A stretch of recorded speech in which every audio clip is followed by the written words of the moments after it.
And welcome to episode 40 of the TechnoBuffalo Show. As always, I'm one of your hosts for this week, Sean, editor-in-chief of TechnoBuffalo, and I'm joined by Deputy Managing Editor Todd Hazelton. Hey, everybody.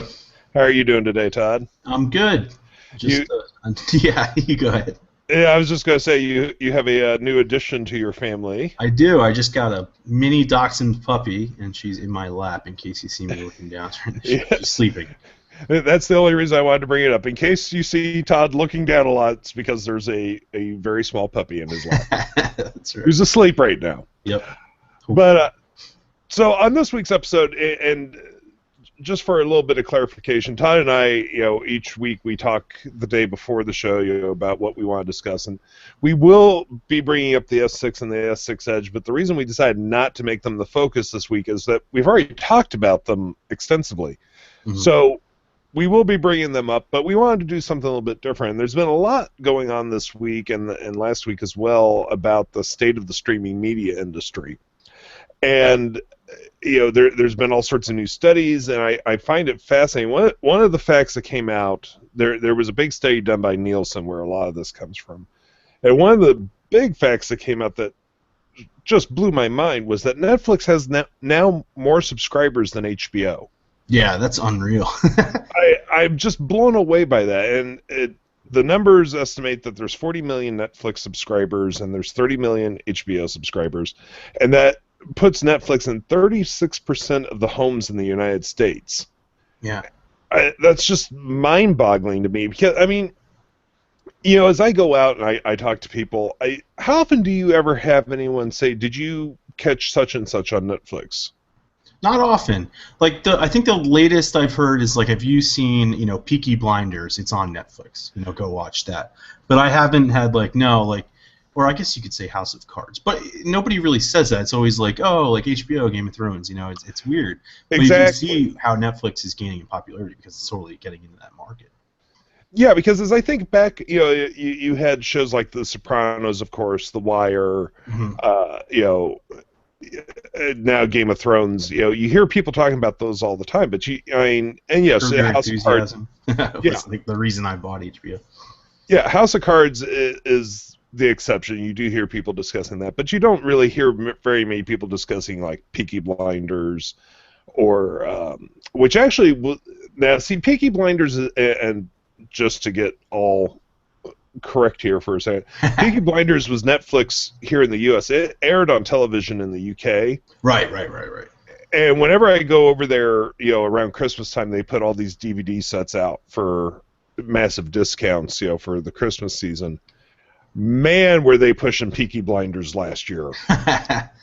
I couldn't go in any store without seeing the Peaky Blinders DVD sets. Wow, that's interesting because, I'd never even heard of it until someone here was like, it's on Netflix, pretty good show. They stumbled across it. Yeah. I haven't had a chance to watch it yet. My folks watched it, and they absolutely loved it. Yeah, a lot of people But I did. I watched all of Unbreakable Kimmy Schmidt. Nice. Which I really enjoyed. That one fascinated me because that's a great example of Netflix being a whole new system.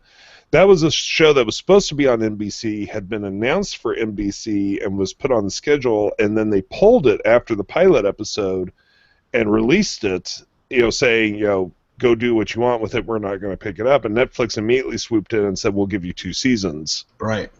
And so that while it's now technically a Netflix original, it was not developed by Netflix. Interesting.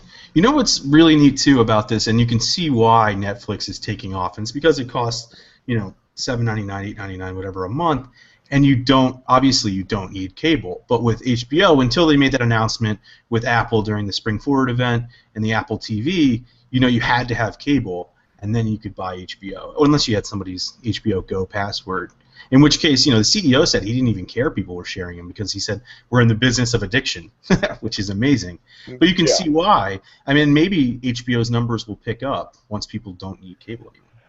Well, and see, now the thing with HBO now that I find so frustrating, I'm fascinated by the concept, but, if it had come in at, say, $9.99, mm-hmm. I would have picked it up immediately. But, we're hearing $14.99. Yeah. That's just too much for me for one channel that is primarily, yes, it does have shows like Game of Thrones and the backlog like True Blood and all that.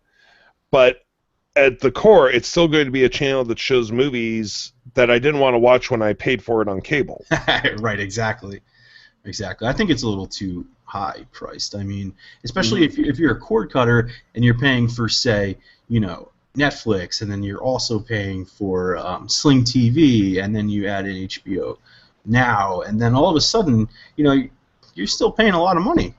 It's not as cheap as it looks. And sure, you're picking the channels, but you're also missing the ones, which I actually like to do sometimes on TV. I just, go through the channels and see what's on, and, maybe there's a fishing show on Discovery Channel, and I kind of like that about having a huge selection.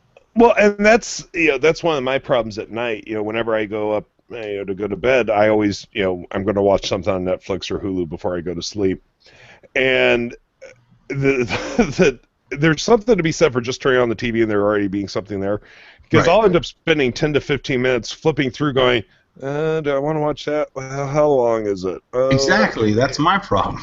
Yeah, exactly. Now, of course, I do use my watch list extensively, but still, you're looking through. Well, that's 43 minutes. That's a little bit longer than I'll probably be awake. Right. And, it takes forever. By the time you're done deciding, you could have finished whatever you're going to end up watching.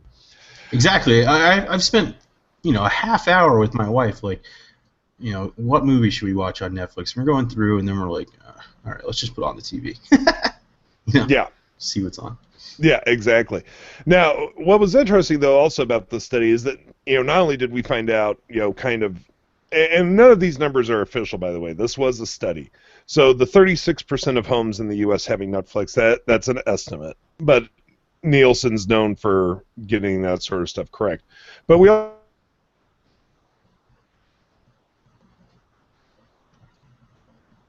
Oh, did we lose Sean? also found out that... Oh, there you go.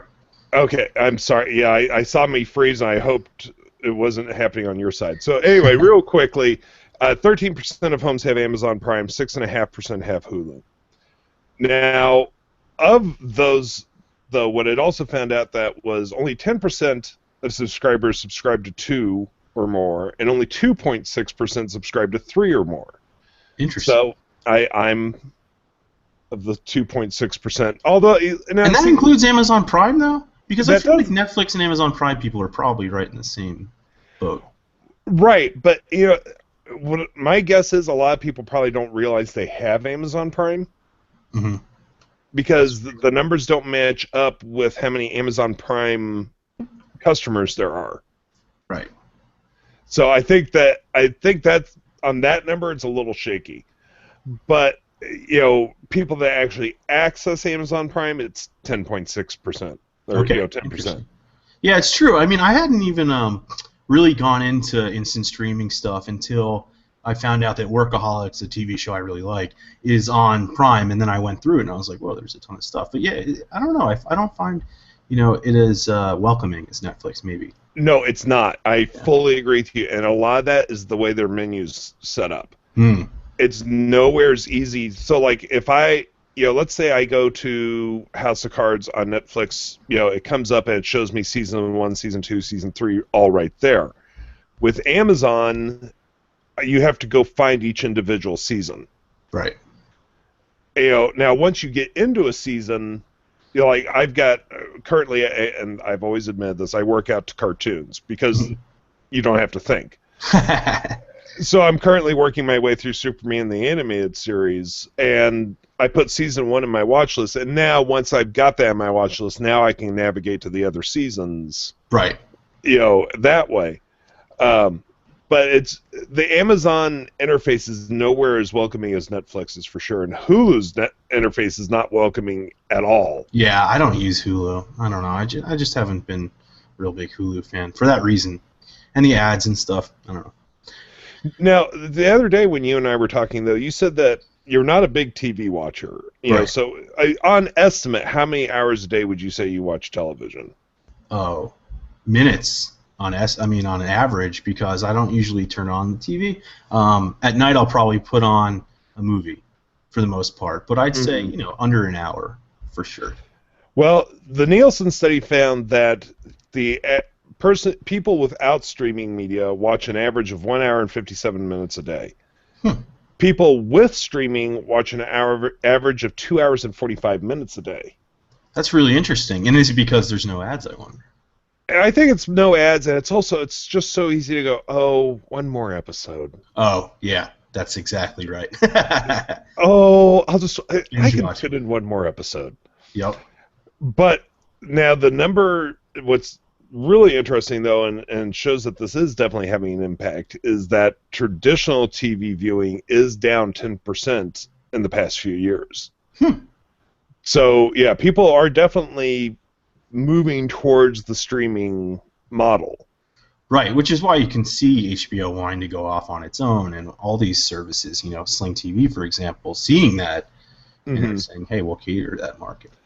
Well, I think, though, that also speaks to, it came out yesterday in a New York Times article that Netflix last year spent $243 million on original programming.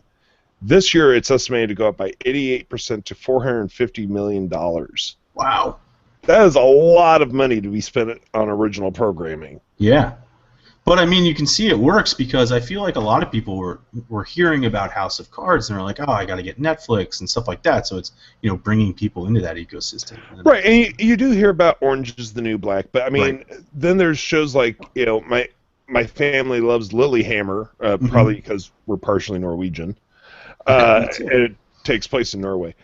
And what's interesting, this is really, really interesting, and this came from another study that I read, that Lilyhammer does not do that well here in the U.S. for Netflix, but over in Norway, where Netflix is, 70% of Netflix subscribers watch Lilyhammer. Wow. Huh. So while it may not be doing great here, it's doing great in other territories. Right. So it's... Netflix is always going to be a strange beast in how to measure it. Yeah, but that's the thing that's compelling too, because versus a cable network where you're in, say, New York City and you have two other competitors. Let's say it's Verizon, Fios, Time Warner Cable, and Comcast, and you have maybe one has some exclusive content over the others, and so they get subscribers. But then you have this global sort of approach here where Netflix can, they can launch something and be like, well, maybe it's going to be popular, over in Norway and won't be in the U.S., and that's fine. Yeah. So millions of viewers. Yeah, exactly. Well, we're getting quite a few questions here about streaming media, and no, I have not forgotten. Thank you to Sachin Bahal for sending me an audio file that told me how to pronounce his name finally. At least I had the last name correct. But yes, happy birthday to Sachin Bahal. It is happy birthday. So happy birthday to you. But we're getting a lot of questions here about streaming media, and this one we've already kind of touched on. Which streaming services, Netflix, Hulu Plus, Play Music, All Access, do you subscribe to? Which ones do you use most often? For me, it's I subscribe to Netflix and Hulu Plus. I have Amazon Prime Instant, but I don't really count that because I buy it for Amazon Prime shipping. Right, for the shipping. Yeah, the video's a bonus. And the only music service I've subscribed to is Pandora. I have Netflix, and then I have a Google Play Music because I'm testing it on Android phones usually. Although they have that device limit. You're locked to 10, and then you can only remove one device from that list of accessible devices once every quarter, which is really annoying. So I actually reached out to Google recently, and I know I'm going on a tangent here, and they do clear your list once every year, or no, just once ever. But it's nice to have that option, and it's frustrating when I have to do Android reviews. But so that's why I pay for that. Spotify, I use it all day long, every day, when I'm in the car, everything. So that's like my go-to. And then I also pay for Xbox Music, usually just when I'm doing Windows Phone stuff, so that I'm using that application. But and Netflix, and then I guess Amazon Prime. So yeah. Really, I think we could see why we both like the Roku so much. Yeah, exactly. They're all really right there, front and center. Another question from Sachin Bahal, which you actually already brought up a little bit earlier, Todd. Is Sling TV appealing to you guys? Now, full disclosure, Sling TV actually contacted me back in January and gave me what they refer to as a reviewer's account. So I do have Sling TV for 12 months, Nice. but I'm not paying for it. That being said, if I had to pay for it, I would be interested in it. And if I was a cord cutter, I would definitely be interested in it. Right. Yeah, see, a couple of years ago when I lived in Manhattan, I was a cord cutter. I just had internet. And I liked it, but now there's so many options. And these days, I actually, when I moved into my building, they have a cable package. So it's all included. And to me, actually, like we were talking about earlier, I'm most compelled to just turn on the TV, browse through a couple things, maybe catch a sports game, and then go to sleep, and otherwise turn on a movie. So to me, Sling TV is not sort of up my alley, but I love the idea. I think it's perfect for cord cutters, and I know I wish I had it when I was a cord cutter back in the city. So. This question just made me laugh so hard. From Sean the Man 34. Todd, what items have you returned this week? None, because I haven't bought any. But we'll see. I'm sure I'll be tempted by the Apple Watch. And for any new listeners out there that may not get that joke, Todd has a bad habit of buying things, returning it, then repurchasing them. Yeah, it's true. But we did just get, and I know I'm going off topic again. The S6 Edge is in the Irvine office, and I have an international unit here, and that's neat. I'm not returning it yet. I just came in. Well, that's a review unit, so right. Yeah, I'll return it to Samsung, but not to the store.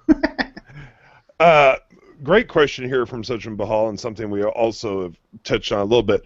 Also, if you subscribe to some or all of them, why do you need to? Isn't there one that offers the most or more than others? Up here in Canada, we just basically have Netflix, Google Play Music All Access, and Show Me and Crave TV, which are like Netflix. Well, see, that's the thing, and I'll just talk about Hulu Plus and Netflix for a moment, because, again, I really don't count Prime Instant Video as it's an add-on. But Hulu is more about television that's airing now, and Netflix is more about catalog stuff. Right. So if I want to keep up with current shows, then you need Hulu. But if I'm only going to be watching catalog stuff, then no, I don't need Hulu. Right. You know, so yeah, there's a lot to be. They serve very different use cases, both of those. Now, if I was going to buy Amazon Prime Instant Video just for the video, I would not buy it since I already have Netflix, because they do duplicate 95% of their content. Exactly. That's sort of like the same question when we're talking about Google Play Music and Spotify. I mean, they're so similar, and usually you'll find what you're looking for on both. I pay for both, again, because I'm testing Google Play Music usually on Android, and it's nice to just have that option. And I like to control it from the Apple Watch, or not the Apple Watch, Android Wear. But I prefer Spotify because I love the sharing features. You know, you can have collaborative playlists. I like that you can just send a song off to somebody. So, like, my buddy will send me one song, or I'll send one back. That's why I prefer Spotify. And, of course, both have offline support. Yeah. Yeah. From Christopher Miles, do you think $50 is a fair price for PlayStation View's feature set and channel lineup? No. Yeah, I'm not really interested in PlayStation View. But again, I think it's one of those services where it's a start. You know, I think they're saying, like, here, let's get the ball rolling on it, and then they can add stuff in the future. But, yeah, right now, I don't think $50 is a lot. I mean, it's worth it because you could get a cable package for $50. I mean, your internet's probably going to be pretty slow, but you know, it depends on the market. Yeah, exactly. But no, I think $50 is overpriced for what it currently offers. Right. We'll see what it develops into down the road. You know what I got to say is a nice thing about all of these services, though, and against cable, is these rental fees, right? Where, like, I have to pay $5, $10, $15, whatever, for the DVRs. I mean, that's crazy. And I think cable companies, if they're going to compete, are going to have to, you know, eventually get rid of those prices, because maybe you put a deposit down because they don't want you ruining it, but having to pay monthly just to have the box in your home is obscene. In my opinion. I don't. I'm struggling, you know, because I do so much with streaming media that it's hard for me to rationalize why I do still have direct television, you know, direct TV. But there's a part of me, and I think it's the old school part of me, that it's just so hard for me not to just turn on a television and there be something there. You know, also, I mean, I'm the oldest member of staff. I do remember the days when I had 3 networks, and there was only 12 numbers on the dial of the television, unless you reached down and turned the UHF channel selector, which really you only ever left on one channel because that's where your PBS was. And, so you just it's hard for me to go to streaming completely, and there's a part of me that desperately wants to, and there's a part of me that's like, no, you're like an old friend. Yeah, hang on. Has anybody created, and I think years ago, I want to say it was Boxy, and I don't remember if it was quite like this, but an interface where you turn on the TV and maybe something's already playing, maybe it's something it knows you like, right? And it kind of creates that, and then compiles, say, instant streaming from Amazon and Netflix and Hulu into like a playlist, and maybe just an icon that shows which network it's from. I believe it did. Boxy did send me the Boxy box. Right. Yeah, I have that too. It was years ago. Yeah, which was the worst physical design of a streaming device ever. It was. How they ever, for those that never saw it, imagine a box up on one corner and the corner's shaved away so it has a flat area, but a box that's at this weird angle, like it's standing on a corner. Yep. How were you ever supposed to incorporate that thing into your home entertainment system? Not at all. I feel like they were just like, they had a design team that was like, it looks cool, but it's not. Like, it doesn't make any sense. It was kind of like a giant screw you to the consumers. Right. They had a neon green edge too, so it's like, this bright green thing on your TV console. It's just like I think they're all black for a reason usually. Like you just like your boxes. Yeah. Oh no, the physical design of that thing was horrific. Right. I never could figure out what they did there. A question, and I'm going to butcher this, and I apologize right now. Kushik Bahar, dude, I'm sorry. I can't even try. I do apologize. Why do you think Nexus Player is unsuccessful? What did it do wrong? See, that's one of those things where I haven't really used it. I know in Irvine they have it, and you have one too, right? Yeah, I have one as well. There were a couple of problems with it from the get-go, and the number one was it did not offer all the services immediately. The same problem with the Amazon Fire TV when it first launched. It seemed very sluggish to me. It was not a quick device. It had a severe lack of services. And the problem is when you launch a product like that, the only thing that people are going to see are the initial impressions and reviews.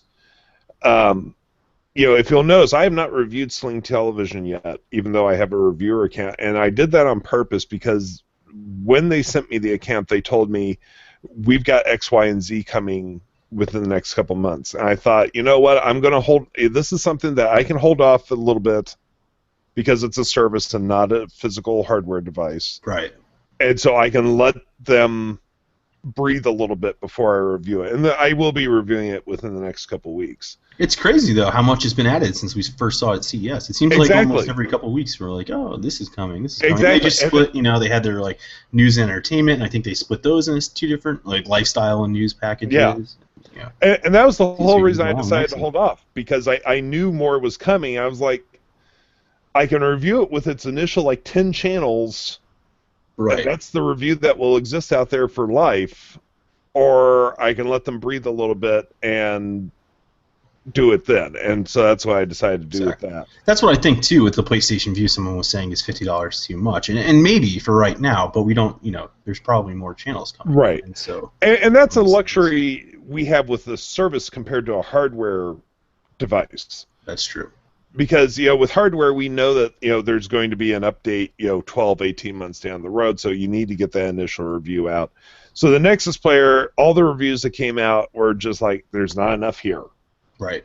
And that's what people are still seeing when they look up reviews. So I think that's been a lot of the problem for the Nexus Player, is that it's being judged on its launch version. Right, and it was sort of like, so I did see it. I saw it with Google in a controlled environment. It looked really neat then, obviously. But I think it was also supposed to be sort of a reference platform. I know it's for sale to consumers, but for partners to build their own devices. And so we saw NVIDIA come out with, I believe they're just calling it the Shield as well, And that has their streaming game service on it. So that's like an awesome added bonus, I think. And I certainly have my eye on that. So to say that Apple or the Android TV platform, doesn't work, maybe it does work, and just not on that initial hardware. And we sort of have to see what the partners do with that reference platform, if we consider it that way. But I'm interested to see too what developers do, because they did open up the apps and they have the gaming controller and stuff like that. And to me, that seems really fun. No, I agree. I would love to see the potential being taken advantage of. But I think it's another situation of the chicken and the egg. Developers don't want to develop for a platform where there's no consumers, and consumers don't want a platform where there's no apps. Right, exactly. That's the problem. And developers have to choose between, that and the Fire TV and other things like that. So. Yeah. Great question here from Dean Norbert. Why do these services, Netflix, Hulu, come so late to Eastern European countries? I'm from Romania. We have good internet speed. We are fourth in the world for internet speed, and we don't have none of those services. Hungary, for an example, has Spotify. We don't. I think a lot of that has to do, there's two things that has to do with, really. Number one being the licensing situation. Yeah, that's what I was going to say. Because every territory, these companies have to go out and they have to negotiate new license deals. So just because Netflix owns the rights to, say, they just had Third Rock from the Sun here in the U.S. So just because Netflix has the rights to Third Rock from the Sun here, when they go to another country, they'll have to negotiate for those rights again. Mm-hmm. So there's every chance that potentially in Romania that there's excessive fees. It's hard to say without knowing more details. It's also a matter of having to roll out the infrastructure. Mm-hmm. Because Netflix has to set up servers close to the physical proximity of where you're going to be watching. So right. There's a lot of reasons that's possibly rolling out late. I feel for you. I wish you guys had Netflix. I wish everybody had Netflix. Right, yeah, me too.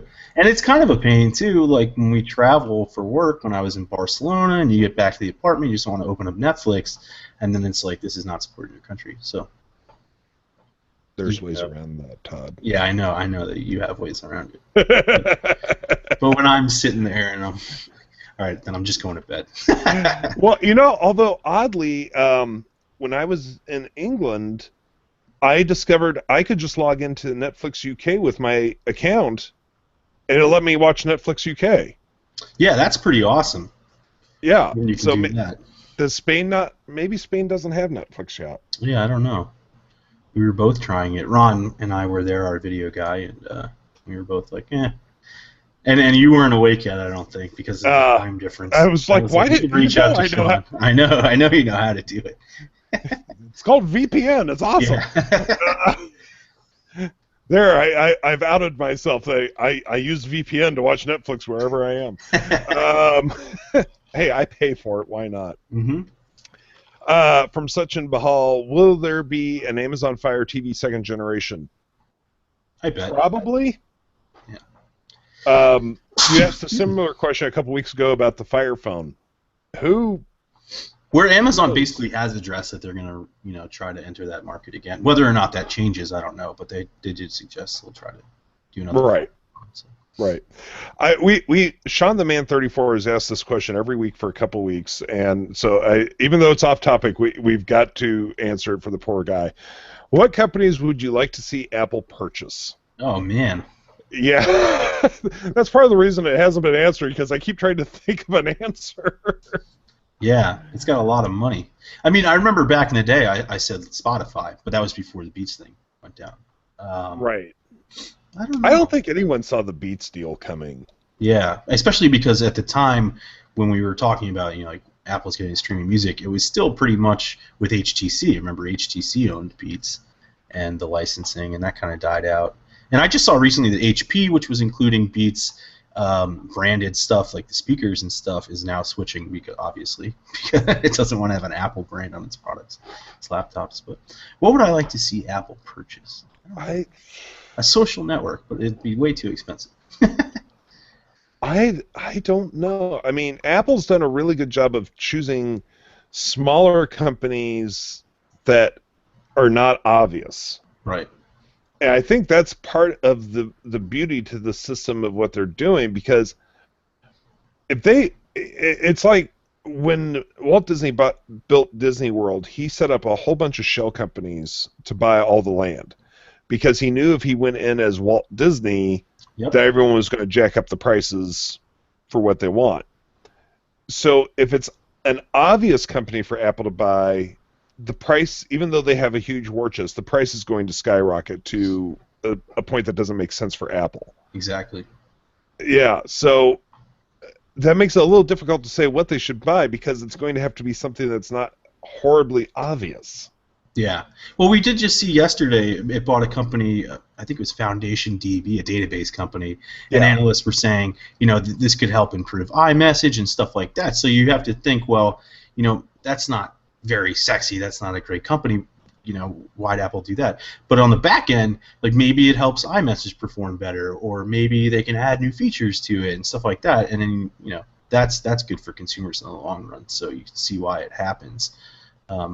I don't know. I don't know who I'd like to see it happen. I've talked, a couple times about Google and who would I like to see them purchase. And you see they have all kinds of projects with Google X and stuff. And I often wonder, what about Cyanogen? And they could, apply that team to rebuilding, a lot of their products. But who knows? Obviously, I don't think they're. The latest I saw was Cyanogen was looking to do non-Google Play Services stuff, right? So. Yeah. It seems like they're branching further apart. Yeah, I don't know what they're going to do. I don't know. I would have never thought about them buying a database company. Right. No. So, from Christopher Miles, he asks, "Will there ever be a second-gen Apple TV?" Well, yes, there was a second-gen Apple TV. What are we coming up on, 4 or 5? Actually, I looked it up while we were talking here, and it looks like actually the current one is the 6th. Oh, wow. Yeah, so we've had a lot. Yeah. The last update, and I've been wondering about this, the last update was in March 2012, which this is the longest they've ever gone, and yes, I'm using MacRumor's buyer's guide. It's been 1,097 days since the last update to the Apple TV. Technically 17 days because of the price decrease, but that wasn't a hardware update. Right. But the latest rumors say Worldwide Developer Conference in June. Yeah, I think there's a new version. There has to be. There has to be a new version in the pipeline. Yeah, I mean, usually when you see a price drop like that, it's to get rid of sort of the older units, and so between now and June, March, April, May, June, that's 4 months of sales. Get rid of what they have in stock, replace it with the new one, and maybe that streaming TV service that we've heard about. Yeah. I think there's one coming. I don't know exactly when it's going to be. And I feel like it would be good, and we've talked about this too, for Apple TV to sort of serve as the center of the smart home. So you start to wonder, are they going to call it the Apple TV, or are they going to call it something else and just have all the functionality and more, like the App Store we've heard about, and have it sort of as this center, for controlling your temperature and your lights and all that kind of stuff. Because they do have HomeKit, which is, Exactly. I think it's good. I think that's why there's been a hold on the Apple TV, is because it's been waiting for HomeKit to be fully out there. Right, and the first products I think are set to launch really soon, like this spring and summer. So. Yeah. From Joe J. Been testing out cord cutting, loving it so far. Sling TV is great, does crash here and there, might be Amazon Fire TV's fault. I will say, from using it on my Roku, it has never crashed. So I would say that's probably an Amazon Fire TV issue. But I mean, I haven't used it for like hours and hours on end, but I have used it. I mean, every once in a while I'll see like it goes a little digitized, but I've never had a full-on crash. Oh, like when the signal's just bad? Yeah, just like a burp in the internet, Mm-hmm. Also from Joe J. What are your primary phones, and are you guys all switching to Samsung now? No. We're in a situation where it's very rare for us to ever hold on to a phone for more than a week or two. Yeah. We constantly are, and no, we don't have just giant piles of phones laying around. We send them back, but we are constantly rotating our phones because of the review units that come in. But which this is a great opportunity. So Todd, you've got the Galaxy Edge sitting there with you, the Galaxy S6 Edge. Yeah, I just put my SIM in it. It won't be my daily driver really though because it doesn't have LTE, but I am going to play with it. And the only reason it doesn't have LTE is because it's an international model. International and doesn't have the right radios. Right. Yeah. But I was just on vacation, a quick weekend getaway. I was in Florida. I had the HTC One M9, so I used that for that trip. And I've been using the Note 4 and the Note 4 Edge before that. So really, like you just said, we're going through phones pretty quickly. I think before the M9 and after the Note 4, I was on the Nexus 6 for a little bit. I think as of last week when we were on this podcast, so you can see how quickly we changed. Then iPhone 6 Plus I have too. And the thing with that is it's kind of hard to move that SIM around only because it messes up iMessage. Yeah. It's been an issue for a long time. So I usually try to just keep one phone number on that. But always carrying two phones. And so Windows Phone's been in my pocket too, Lumia 930. So, yeah. I'm not sure John even owns a phone. like he doesn't have a primary. I don't. There's so many review units that he goes through. Pushing them. He might. I don't know. I don't think I've ever seen the man holding the same phone twice. I thought he went with iPhone 6 Plus when that came out over the iPhone 6, or maybe it was vice versa. No, I think he did 6 Plus.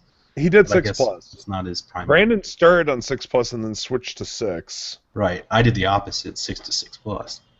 So, yeah, I can't imagine going to anything under the 6 Plus at this point. Yeah, for me, for my daily driver, and if you listen to the show, you know that I'm a big phablet fan. So even the Edge, actually, it's a beautiful phone. I'm like, whoa, the screen's like not as big as I'm used to, but it's a really nice screen. Quad HD at 5.1 inches. Which is crazy because years ago, 5.1 inches was like massive. Yeah, exactly. What is this tablet? From Sean the Man 34, will Apple keep the Beats brand for the new streaming service or a new name like Apple Music or Apple Beats? They're gonna. I think Apple will be in there somehow. Yeah, I think discussion was they were going to rebrand it. I wouldn't be surprised to see it Apple Music. That's what it sounds like. And we saw, I think there's news on the site that Trent Reznor from Nine Inch Nails is in charge, I guess, of helping to build the app. And I always think when we were writing that, like, I don't know if he's a developer or not, but man, the development team behind that must be like, hey, he's not building it, I am. But I guess he's directing some of it, and that there's going to be exclusive album launches and stuff like that on there. But I think a lot of services have exclusives, usually for days or a week or whatever. This is a multi-layered question that I don't think even Sean the Man 34 realizes. Do you think Meerkat is here to stay, or is it just a fad? I'm still not seeing average consumers use this only in the tech world. Thoughts? Now, for those of you that may not know what Meerkat is, it's a new streaming service that allows you to stream video to Twitter. And during South by Southwest, everyone went nuts about it. South by Southwest is usually where a lot of apps get their start. Twitter actually got its start really at South by Southwest. Foursquare. Yeah, Foursquare, Gowalla. Koala, yeah. I don't think Meerkat is here to stay. I think it is very definitely a fad. I think it is yet another example. Before I worked at TechnoBuffalo, I worked at a site that was primarily focused on social and apps and all that. We'd get all excited about a new service. Oh, this is awesome. This is great. And 6 weeks later, even we were like, "Oh yeah, that one." Yeah. What?